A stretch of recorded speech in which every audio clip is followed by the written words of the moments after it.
Hello student, welcome to my channel Pratishth classes. मैं हूँ मीना मिश्रा और हम एक्सरसाइज 3.2 के क्वेश्चंस कर चुके थे, जिसमें हमने क्वेश्चन नंबर 3 तक कंप्लीट कर लिया था और आज हम क्वेश्चन नंबर 4 करेंगे। काफी इजी सा चैप्टर है, लेकिन इजी हो या हार्ड हो, हमारा एम क्या है कि हमें सारे क्वेश्चंस करने हैं। ओके, तो स्टार्ट करते हैं। क्वेश्चन नंबर 4 क्या है? इसके पहले जो क्वेश्चन नंबर 3 था वो भी यही था, उसमें भी आपको कंसिस्टेंट और इनकंसिस्टेंट प्रूफ करना था कि है कि क्या है। इसमें ये जो पेयर ऑफ इक्वेशन दिया हुआ है ये कंसिस्टेंट है कि इनकंसिस्टेंट है, लेकिन उसमें आपको सॉल्व नहीं करना था। इसमें बस डिफरेंट इतना ही है कि अगर वो कंसिस्टेंट आता है तो उसे हमें सॉल्व करना है ग्राफिकली। तो कंसिस्टेंट और इनकंसिस्टेंट तो आपको पता ही है कि अगर जो उसके जो 3 प्रॉपर्टी है वो देखते हैं, इसमें से कौन सी प्रॉपर्टी यहाँ सेटिस्फाई होती है। तो इसको हम क्या देखें, देखो हमारा जो लीनियर इक्वेशन है वो किस फॉर्म में होता है? ax plus b y plus c is equal to 0। ये लीनियर इक्वेशन का स्टैंडर्ड फॉर्म है। तो हमारे ये जो इक्वेशन लिखे हुए हैं ये x प्लस वाई और ये जो 5 इधर इक्वल के बाहर लिखा है, तो इसको भी हम इधर ले आए, फिर ये a हो जाएगा, ये b हो जाएगा और ये c। ऐसे ही बाकी में भी हम करेंगे। तो हम यहाँ क्या लिखते हैं? पहले आप इसको थोड़ा ठीक करके x plus y minus 5 is equal to 0 लिख दें, और इसको ये तो ऐसे ही लिखा हुआ है, इसमें कोई चेंज की जरूरत नहीं।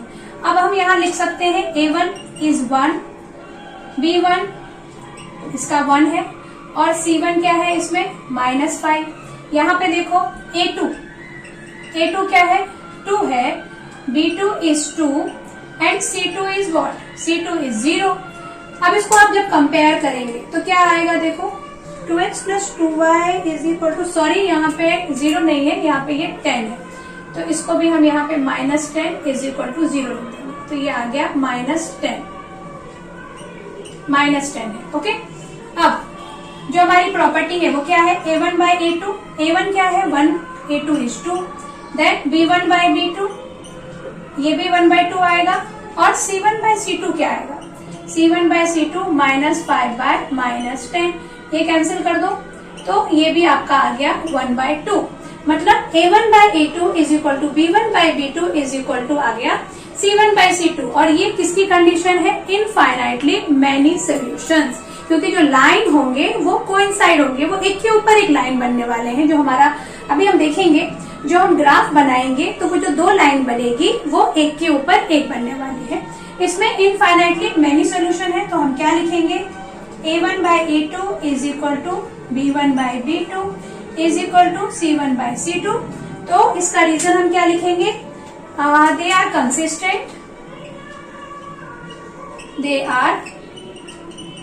Consistent with infinitely many solution.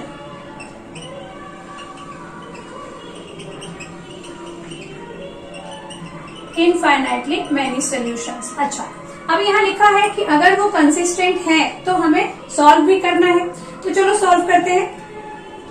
First equation क्या है हमारा? फ्रॉम इक्वेशन 1, इसको आप 1 नाम दे दो, इसको 2 दे दो। फ्रॉम, या फिर डायरेक्ट इक्वेशन लिख दो। क्या है equation? x plus y is equal to 5। यहाँ पर हम ऐसा कुछ लिख सकते हैं। इसको ऐसा हम क्यों लिख रहे हैं? ताकि जब हम x की वैल्यू रखें तो y की वैल्यू आपको डायरेक्ट मिल जाए।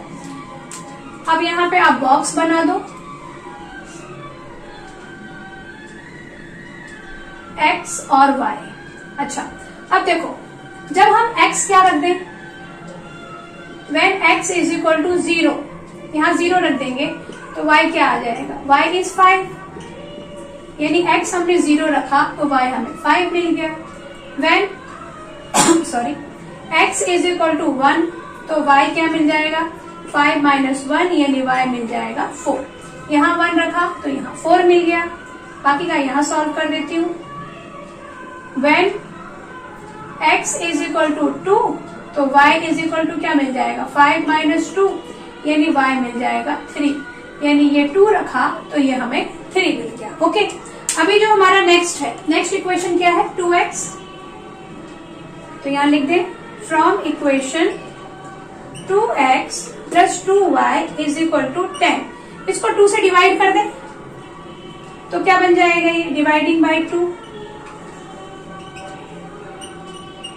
ये बन जाएगा x plus y is equal to 5। Same यही इक्वेशन बन गया, x plus y is equal to 5। तो यहाँ पर भी हम क्या लिख सकते हैं, तो यहाँ पर भी क्या आ जाएगा, y is equal to 5 minus x. तो ये जो दोनों इक्वेशन सेम बन गए, तो इसका मतलब इसके लिए भी यही सारे पॉइंट आएंगे। तो हम यहाँ क्या लिखेंगे, सीधे आप जब ग्राफ बनाएंगे तो ग्राफ में क्या होगा, जब ये प्लॉट करेंगे, चलिए देखते हैं कि ग्राफ में क्या होता है। तो जब हम इसके ग्राफ बनाएंगे तो ये x कोऑर्डिनेट है, ये x एक्सिस है और ये y एक्सिस है। ये चीज आपको पता है कि ये माइनस एक्स, यहाँ पे ये प्लस y और यहाँ क्या होता है माइनस y। तो इस तरह से हमने ये ग्राफ पे प्लॉट कर दिया। x की वैल्यू सिर्फ 3 तक ही था तो मैंने 3 ही बनाया है। वैसे अगर आप इसको ग्राफ बुक में जब बनाएंगे तो आप ये देखना कि दोनों के कोऑर्डिनेट आप इक्वल रखें। ओके, अब देखो हम इसको प्लॉट करते हैं। तो x इज इक्वल टू जो हमारा 0 है तो y कितना है, y इज 5, यानी यहाँ पे पॉइंट बनेगा हमारा। फिर जब x हमारा 1 है तो y कितना है 4, यानी पॉइंट कुछ इधर बनना चाहिए। अगेन जब x 2 है तो y है 3, यानी इस बार पॉइंट कुछ यहाँ बनना चाहिए। तो जब हम इसको ज्वाइन करेंगे, इसको जब आप ज्वाइन करेंगे तो ये कुछ इस तरह से ज्वाइन हो जाएगा। तो ये एक लाइन हो गई, और जो दूसरी लाइन है मतलब जो दूसरा इक्वेशन है उसके भी सेम पॉइंट है, तो वो इक्वेशन भी इसी के ऊपर आएगा। तो इसलिए इसमें क्या होगा, इनफाइनाइटली मेनी सोल्यूशन होगा। और जैसा कि मैंने आपको बताया कि वो जो दोनों इक्वेशन होंगे वो कोइंसाइड होंगे, एक के ऊपर एक होंगे। तो ये आप समझ गए ना कि क्या हुआ इसमें। और यहाँ पर हम दोनों इक्वेशन लिख देंगे क्योंकि दोनों हमारा एक ही इक्वेशन है, x plus y is equal to 5। यही हमारा दूसरा इक्वेशन भी आया था। तो इसका ग्राफ कुछ इस टाइप से बनेगा। ओके, ये आपको समझ में आ गया। अब क्वेश्चन नंबर 2 करेंगे। अब हम ये सेकंड वाले को चेक करते हैं कि ये कंसिस्टेंट है कि इनकंसिस्टेंट है। अच्छा, इनकंसिस्टेंट कब होगा, अगर a1 by a2 is equal to b1 by b2 but not equal to c1 by c2 आता है। उस कंडीशन में इनकंसिस्टेंट क्यों होता है, क्योंकि अगर वो आया, आपका कंडीशन वो आई, तो हमारी जो दो इक्वेशन है और इस इक्वेशन को लेके जब हम पॉइंट बनाएंगे और लाइन ड्रॉ करेंगे तो वो दोनों लाइन पैरेलल लाइन होगी। वो हमें कहीं पर भी वो इंटरसेक्ट नहीं करेगी, और इंटरसेक्ट नहीं करेगी इसका मतलब कि सोल्यूशन, इन दोनों का हम सोल्यूशन फाइंड नहीं कर सकते हैं, मतलब x और y की वैल्यू फाइंड नहीं कर सकते हैं। ओके, तो इसको देखते हैं कि ये कंसिस्टेंट आता है कि इनकंसिस्टेंट आता है। यहाँ पर अगेन मैं बोलूंगी कि आप इसको पहले ऐसा ठीक कर लीजिए, क्योंकि हमारा जो स्टैंडर्ड फॉर्म होता है, सेकेंड इक्वेशन हम क्या लिख देंगे, 3x minus 3y minus 16 is equal to 0। Okay, अब यहाँ पर a1 क्या है हमारा, a1 is 1, b1 is -1, c1 is -8। यहाँ पे देखो a2 3 हो गया, b2 is -3 and c2 is -16। अब आप देखो a1 by a2 1 by 3 आ गया, b1 by b2 जब हम करेंगे तो वो भी क्या आ जाएगा, -1 by -3, minus minus cancel, it means it is also 1 by 3। अब जब आप इसका c1 by c2 निकालेंगे तो ये आएगा -8 by -16, और जब हम इसे कैंसिल करेंगे तो माइनस माइनस कैंसिल और ये आ गया आपका 1 by 2। मतलब कंडीशन क्या आ गई, a1 by a2 is equal to b1 by b2 but not equal to c1 by c2। तो इसका मतलब अभी मैंने आपको बताया था कि यहाँ पे ये जो दोनों हैं इनको लेके जब हम ग्राफ बनाएंगे तो पैरेलल लाइन बनेगा। तो हम क्या लिख देंगे, given equation is, given pair of equation, pair of equation is inconsistent. Inconsistent हो गया, और हमें क्वेश्चन में लिखा हुआ है कि अगर इनकंसिस्टेंट है तो उसे हमें सॉल्व नहीं करना है, अगर कंसिस्टेंट होगा तभी सॉल्व करना है। तो अब क्वेश्चन नंबर 3 में हम देखते हैं कि ये क्या बताता है। इसमें हमें चेंज करने की जरूरत नहीं है क्योंकि ये स्टैंडर्ड फॉर्म में ही लिखा हुआ है। तो यहाँ से आप a1 देख लें, a1 क्या आने वाला है, a1 is 2, b1 is 1 and c1 is -6, a2 क्या आएगा 4, b2 is -2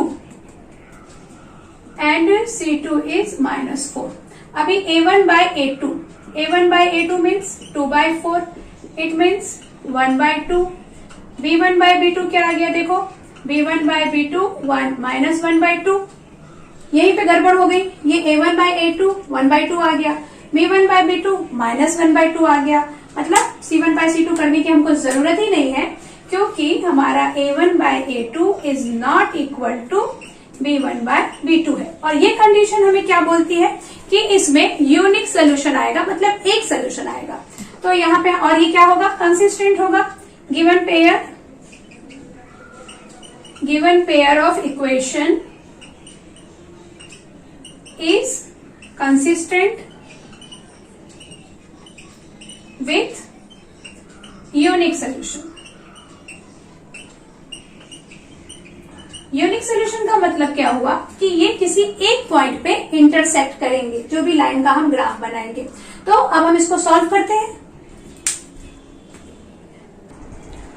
तो हम इक्वेशन पहला ले लें फ्रॉम इक्वेशन, कौन सा इक्वेशन ले रहे हैं हम, 2x plus y minus 6 is equal to 0। तो इसको थोड़ा ठीक कर लें, क्योंकि हमें x की वैल्यू रखना है और y की वैल्यू मिलेगा। तो इसे आप ठीक करेंगे तो क्या होगा, y यहाँ बाकी 6 को उधर ले जाओ और माइनस 2x यहाँ लिख दो। अब इसमें आप वैल्यू सब्स्टिट्यूट करेंगे तो हमें x की वैल्यू जब पुट करेंगे तो y की वैल्यू मिलेगी। यहाँ पे बॉक्स बना देती हूँ मैं, ये हो गया x और ये y। ओके, अब x क्या रख दे, अगर x हम 2 रखते हैं तो 2 2 जा 4, 6 माइनस 4 इज 2, मतलब x 2 रखेंगे तो y 4 आएगा। मैं आपको यहाँ सॉल्व करके बता देती हूँ। when x is equal to 2 तो क्या होगा, y इज इक्वल टू 2 2 जा 4, तो y इज इक्वल टू आ गया 2। अच्छा, ऐसे ही हम और भी वैल्यू रखें, जैसे अगर 3 रख दे तो 3 2 जा 6, तो यहाँ लिख दे when x is equal to 3। तो यहाँ जब आप x के प्लेस पे 3 रखेंगे तो क्या आएगा 6, 3 को 2 से मल्टीप्लाई करेंगे तो 6, तो y क्या आएगा हमारा 0, मतलब ये हमने 3 रखा तो ये 0 आया। एक और वैल्यू ले लें, यहाँ पे एक और वैल्यू में हम क्या लिख सकते हैं, अगर 4 रखते हैं तो 4 2 जा 8, तो माइनस में आंसर आएगा। और अगर 0 रख दे तो ये 0 हो जाएगा, 1 रख देते हैं। when x is equal to 1 तो यहाँ क्या आ जाएगा, y is equal to 6 minus 2, it means y is equal to 4। अब तक आप लोग ये बात जरूर समझ गए होंगे, और इससे पहले भी आपने ग्राफ के क्वेश्चंस किए हैं कि हमें जो वैल्यू है वो ऐसी लेनी है, कम से कम ले, ताकि ग्राफ बहुत बड़ा ना हमें प्लॉट करना पड़े, और फ्रैक्शन में मतलब डेसिमल में आंसर ना आए। कोशिश करेंगे कि माइनस में आंसर ना आए। तो ये सब बातों को ध्यान में रख के हमें ग्राफ के लिए नंबर्स लेने हैं। ओके, तो हमने ये नंबर ले लिया, तो एक इक्वेशन का तो हमारा ये बॉक्स आ गया। अब जो हमारा दूसरा इक्वेशन है वो भी देख लेते हैं, उसमें क्या आता है, फ्रॉम इक्वेशन। अभी दूसरा इक्वेशन क्या है, 4x minus 2y minus 4 is equal to 0। इसको भी थोड़ा ठीक करेंगे तो क्या लिखेंगे हम, -2, इसको 2 से डिवाइड कर दें, तो 2 से डिवाइड करके क्या होगा, डिवाइडिंग बाय 2,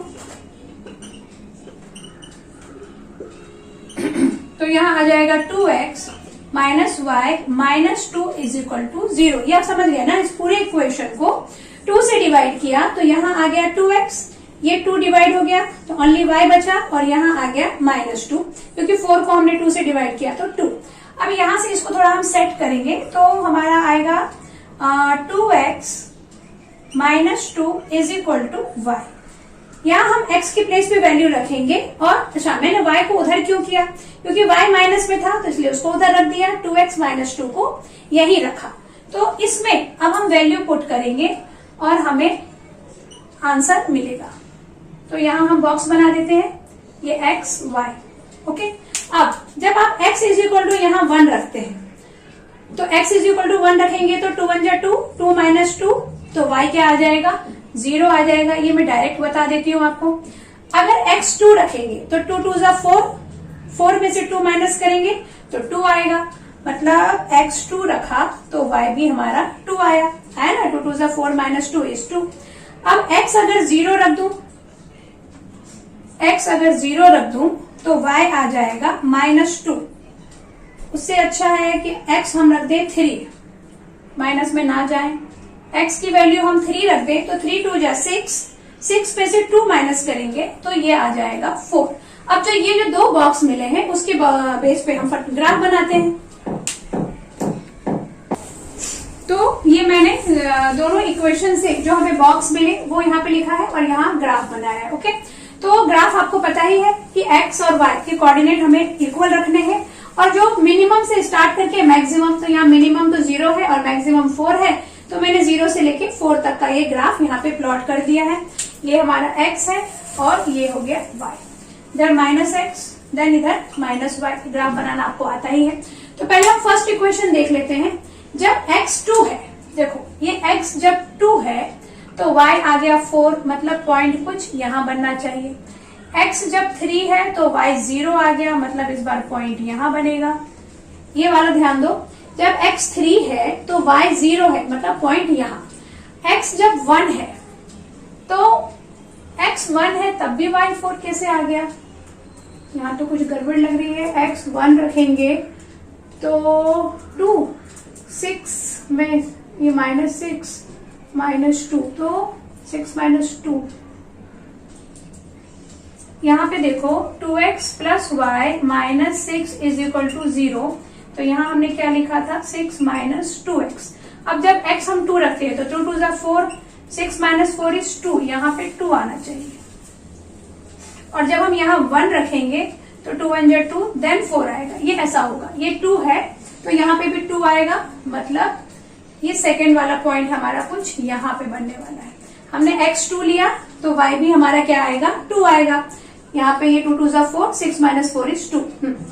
और जब हम x 1 लेंगे तो y हमारा 4 है, मतलब हमारा पॉइंट कुछ इधर आएगा।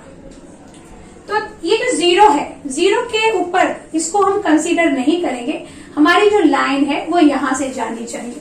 तो यहां से हम एक लाइन ड्रॉ करेंगे और ये आपको बताने की जरूरत नहीं है कि मैं बोर्ड पे बना रही हूँ तो मेरा लाइन उतना प्रॉपर नहीं आएगा।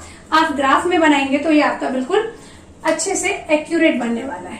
ओके, अब ये तो हमारा हो गया कौन से इक्वेशन के लिए 2x + y -6 = 0। अभी दूसरा इक्वेशन का देखते हैं। जब x 1 है तो y 0, ये वाला पॉइंट। जब x 2 लिया तो y 2 आया, ये वाला पॉइंट। यही पॉइंट आया इसके लिए भी। और जब x 3 लिया तो y आया 4, मतलब ये वाला पॉइंट। ऐसा तो इसका ग्राफ कैसा बनेगा? ये कैसे जाने वाला है? कुछ ऐसे ऐसे जाएगा ये। ठीक, तो देखो एक पॉइंट पे इंटरसेक्ट हुआ और वो पॉइंट कौन सा है? ये 2 2। तो इसका मतलब क्या हुआ कि इसका जो आंसर आएगा वो क्या आएगा? Answer is 2 2। ठीक है, x की वैल्यू भी 2 और y की वैल्यू भी 2, क्योंकि वहीं पे ये इंटरसेक्ट कर रहा है। आप इसका इक्वेशन लिख दो 4x - 2y - 4 = 0। तो ये समझ में आ गया आपको कि ग्राफ कैसे बनेगा और आंसर कैसे ऑब्टेन होगा। उसके बाद नेक्स्ट क्वेश्चन करते हैं। क्वेश्चन नंबर 4 देखो, 2x - 2y - 2 = 0, 4x - 4y - 5 = 0। तो देखते हैं ये कंसिस्टेंट आता है कि inconsistent. a1 is 2, b1 is -2 and c1 is also -2। यहाँ पे a2 कितना है? a2 is 4, b2 is -4 and c2 is -5। अब a1 by a2, a1 by a2 आ गया 2/4 मीन्स 1/2 और b1 by b2 क्या आ जाएगा? b1 by b2 -2 by -4, तो ये भी आ गया 1/2। लेकिन c1 by c2 जो है वो है -2 by -5, इट मीन्स 2/5। मतलब यहाँ पे कौन सी कंडीशन सेटिस्फाई हो रही है? a1 by a2 = b1 by b2 but not equal to c1 by c2। तो इसका मतलब क्या होगा कि हम इन दोनों लाइन को लेकर जो ग्राफ बनाएंगे तो वो पैरेलल लाइन आने वाला है ग्राफ में और वो कहीं पर भी इंटरसेक्ट नहीं होगा। मतलब ये क्या है? इनकंसिस्टेंट पेयर है। तो हम यहाँ क्या लिख देंगे? Therefore given pair of equation is inconsistent. और इनकंसिस्टेंट होगा तो फिर हमें इसको सॉल्व नहीं करना है। ओके, अभी क्वेश्चन नंबर 5 देखो। Half the perimeter of rectangular garden, perimeter का हाफ, तो गार्डन रेक्टेंगल का पेरीमीटर क्या होता है 2 इंटू लेंथ प्लस ब्रेथ। ये उसका, ये देखो पेरीमीटर ऑफ रेक्टेंगल क्या है, perimeter of rectangle is equal to होता है 2 इंटू एल प्लस बी। अब इसका हाफ मतलब 2 से डिवाइड कर दें तो इसका हाफ क्या होगा एल प्लस बी। तो यहाँ पर जो हम पेरीमीटर ऑफ रेक्टेंगल लेंगे वो क्या लेंगे, लेंथ प्लस ब्रेथ लेंगे। क्यों लेंगे ये समझ में आया ना, क्योंकि हाफ लिखा हुआ है, हाफ मतलब 2 से डिवाइड करना। ओके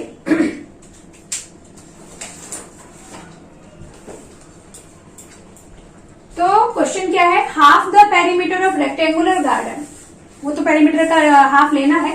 साथ में क्या है, length is 4 metre more than its width, उसके विड्थ का लेंथ 4 मीटर ज्यादा है, और वो जो हाफ पेरीमीटर कितना है 36 मीटर, ये है उसका पेरीमीटर का हाफ। ओके, तो डायमेंशन फाइंड करने हैं, मतलब लेंथ और ब्रेथ फाइंड करना है, तो क्या लिखते हैं, लेट, सॉल्व करेंगे, लेट लेंथ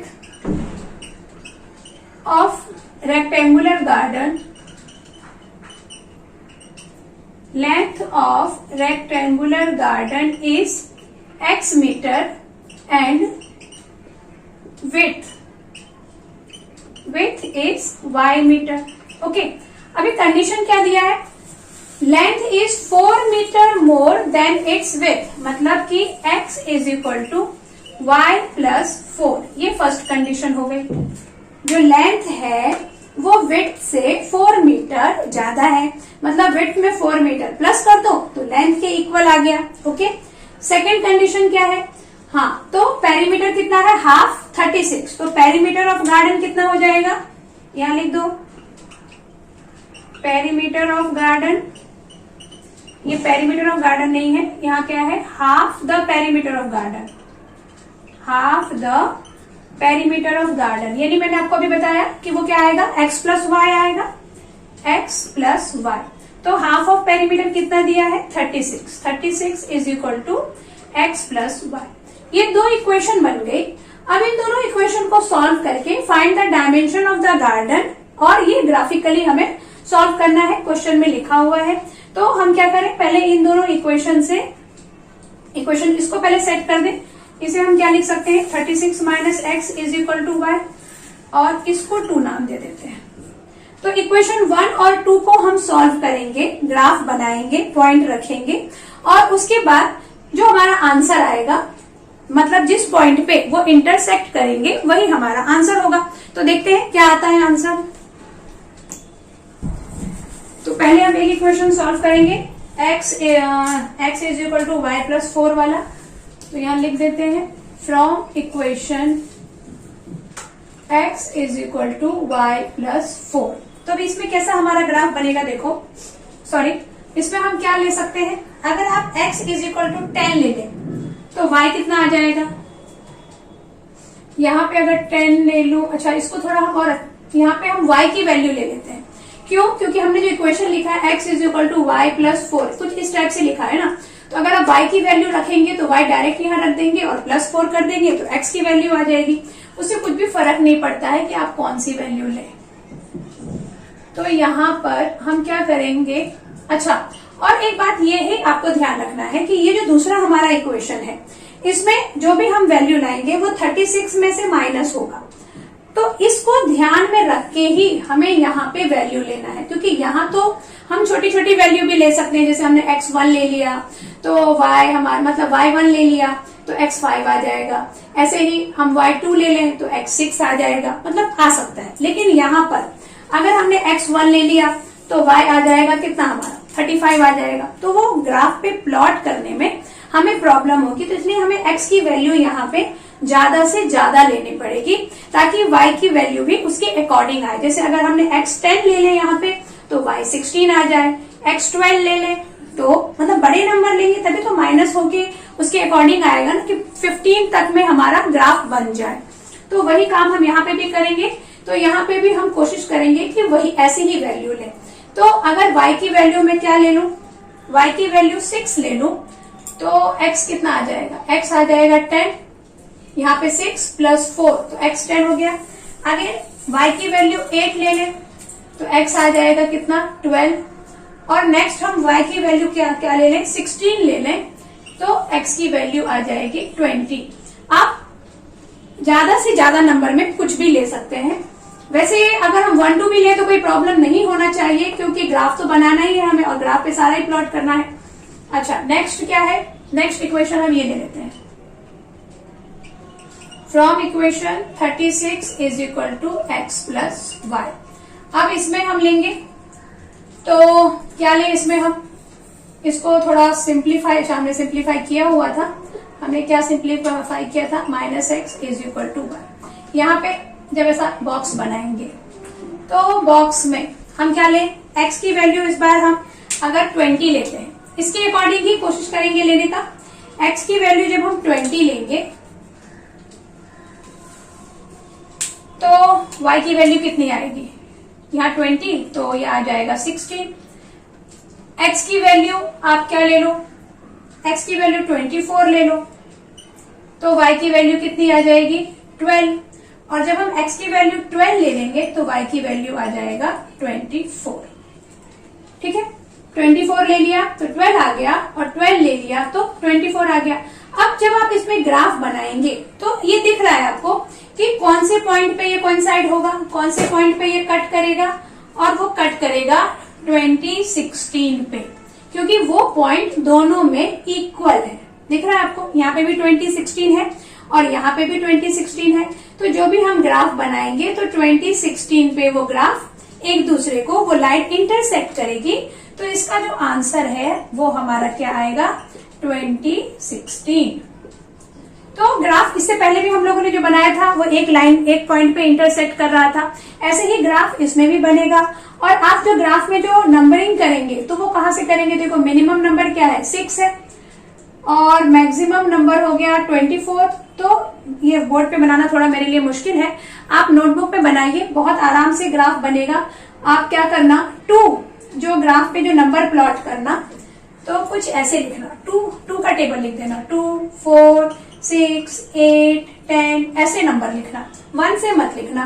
तो 2 से स्टार्ट करेंगे और 24 तक लेके जाएंगे उसको, दोनों ये सभी में एक जैसे ही आपको कोऑर्डिनेट रखने हैं तो आपके लिए इजी हो जाएगा बनाना। ओके, और अगर आपको कोई भी डाउट आता है तो प्लीज आप मुझे इंस्टाग्राम आईडी वहां पे मैसेज कर सकते हैं, ईमेल आईडी दिया हुआ है, आप वहां मैसेज कर सकते हैं या कमेंट सेक्शन में लिख सकते हैं, तो मैं जरूर आपको वो वहां पे क्लियर करूंगी। ओके, तो इस लेक्चर में बस इतना ही, इतना आपको सब समझ में आ ही गया होगा, और बाकी के जो क्वेश्चन है वो हम लोग नेक्स्ट लेक्चर में कंटिन्यू करेंगे। चैनल को सब्सक्राइब और लाइक करने के लिए थैंक यू वेरी मच। लेकिन अगर आपने अभी तक सब्सक्राइब नहीं किया है तो प्लीज चैनल को सब्सक्राइब जरूर करिए। मिलते हैं नेक्स्ट लेक्चर में। Thanks for watching.